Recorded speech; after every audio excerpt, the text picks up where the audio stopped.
Hello there everybody, this is Yus here, and today I have for you an NU Gen 2 battle versus my friend Markyboy.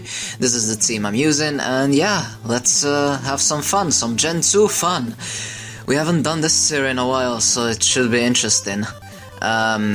We banned Mr. Mime from the list because it's a little bit too much, and after this match we believe that the birds are a little bit too broken, so we'll see what we're gonna do next time. But for now, without further ado, let's just go into the battle. So he's gonna lead with his Seeking, and I'm gonna lead with my Pharaoh, my broken bird. And I was like, okay, I don't know what this thing is gonna do. I don't wanna take unnecessary damage, so let's just go into my Octillery. Octillery can take either a water move or an ice move, or hell, even a status move. I wouldn't mind, but he ended up switching into his Pseudo-Wudo, which is amazing, which is understandable. He knows that Pharaoh is like, hits like a truck, so I just went for the safe serve. This thing is like, it has like 130 attack and special attack. Actually, I went for Curse right away. I know something's gonna be hit hard, because this thing is like dangerous. And the Seeking is just gonna set up a Source Dance, so this thing is it's a physical attacker apparently. I don't know what Seeking does, I have no idea what Seeking does. But yeah, we'll see what's gonna happen. I kinda have a feeling that this might be a Gen 1 set with like Body Slam and Hyper Beam, but we'll see what happens. I was thinking about switching out, but I was like, let's see what's gonna happen. Return hurts, another one will kill it after this. It's gonna live on a sliver. For a second I thought it was a crit, but it ended up just being regular damage. And then I was like, okay, let's stay in. I can take a hit, it doesn't matter.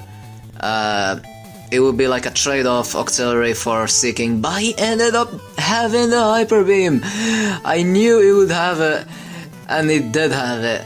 But now Seeking is going al carrer, and Octillery is actually gonna survive. And we'll see what's gonna happen from now on. In comes Pidgeot, and I was like, okay, this thing's a threat. This thing hits hard. It doesn't even need a choice band. Like, even though choice band doesn't exist, you don't need a choice band. This thing hits like a truck, especially in this NU tier. I went into Rapidash, and I was like, oh my god. That's a lot of damage. That's a lot of damage. I was like, let's just go for Fire Blast, and I'm gonna miss, and that's horrible. That's horrible, because another hit will just kill the Rapidash. And at this point, I don't know what to do. I don't know if I wanna get a good Fire Blast off or just switch into something. I decided just to stay in, and he ended up just switching into Pseudo-Wudo, because apparently he wants to keep the Pidgeot healthy, because Pidgeot just dominates. Luckily for me, I'm gonna hit my Hypnosis. Oh my god, I hit my Hypnosis. I don't know what's happening. This is crazy. I never hit my Hypnosis. This is like some sort of miracle, but yeah. I went into my Octillery again, and he predicted that nicely. He said that he predicted my Octillery to come back. I wanted to just get more leftovers, health, and see what I'm gonna do from there. Expecting the double edge, I'm gonna go into my Tangela.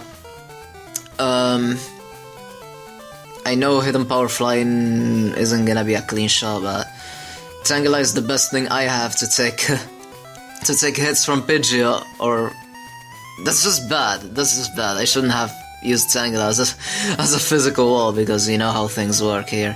And in comes Delibird. The Delibird is here to set up the spikes, so I decided just to do the same thing and go into my my Pineco, because that's the only reason why I have Pineco, just for spikes, because spikes are helpful a lot in Gen 2. So here's my spikes, there's his spikes, and Ice Beam hurts because Pineco is frail and has nothing. Pineco is just bad. It does absolutely nothing, so I decided just to explode, get some damage on something. He's gonna expect my explosion and go into Pseudo-Wudo. Although he could just have stayed in and go for another Ice Beam. I guess he just thought it was a roll or something, so that's why he decided to switch into his Pseudo-Wudo. pretty sure.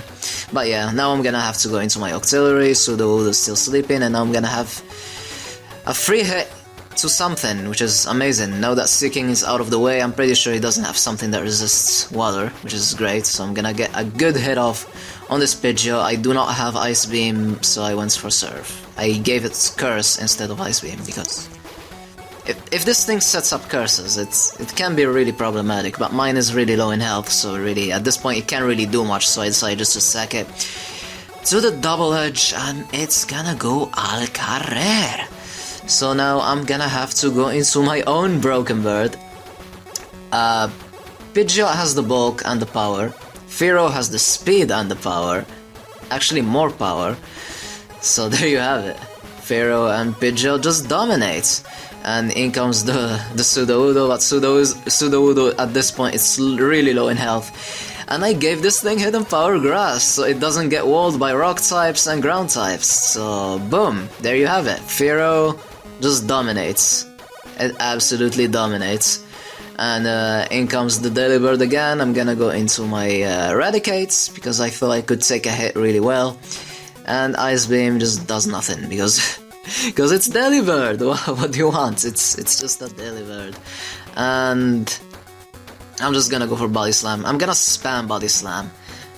I wanna do as much damage as possible with Body Slam. Didn't want the Super Fang way this way, because I just wanna try to get the Paralysis in case he switches out. And luckily for me, he didn't get the freeze, and I do manage to survive barely, and that's amazing. So Delibird is gonna go down, and I do not have to recharge because I didn't went for Hyper Beam this time.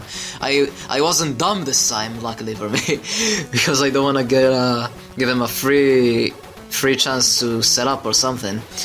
And that was great, because in comes his Venomoth, and now I'm gonna be able to go for a good move. A powerful move. I didn't want to Hyper Beam because you never know, he might go for Stun Spore again, and that might be really bad.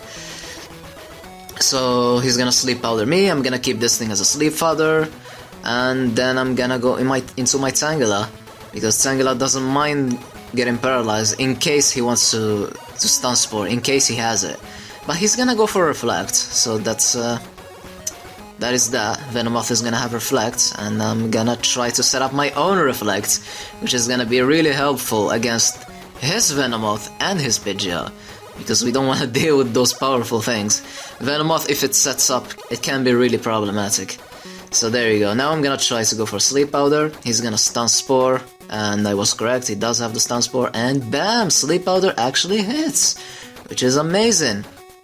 And now I can just go into something. I was thinking of switching, but I actually went for Stun Spore, predicting the switch. Oh my god, that was beautiful. That was a good move. I have to admit, that was a good move.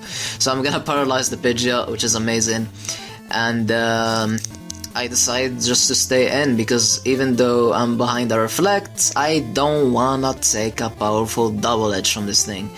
So Giga Drain is gonna do a tiny sliver, but it's gonna allow me to heal a little bit. His Reflect is gonna go out of the way, and now it's my last turn of Reflect, so I'm gonna go into my Fearow, knowing that I can take a good move on it from Pidgeot, but he does get fully paralyzed, which is great.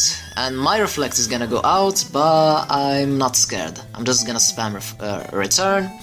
He's gonna rest, and that's gonna give me the momentum at this point. I do have the momentum. Didn't went the substitute way because I'm just trying to play offensive, because Fearow is frail and it's faster than pretty much everything. He doesn't have Sleep Talk, which is great, so I'm just gonna spam Return, and bam, I got a crit! Oh my god, I was lucky there! I don't know if that's lucky or it's just gonna fast forward the process, but as you can see, he does have Eradicate, so it might have mattered. It might have mattered, because Return hurts a lot, it's a 2-hit KO. Body Slam didn't get the paralysis, but it did get the freaking crit, and that's gonna hurt. So come on, Fearow, and yes, it is a 2-hit KO. Fearow, you're too strong. Fearow, you're broken. and that's pretty much gonna settle the game. So good game, Marky. I hope you guys enjoyed as well. And Drill Peck isn't gonna be enough, but his Venomoth is actually still sleeping. Yeah, we're really thinking about pretty much removing the birds from NU, but we'll see. We'll see. I don't know. So, hope you guys enjoyed. Have a wonderful day, and allons-y!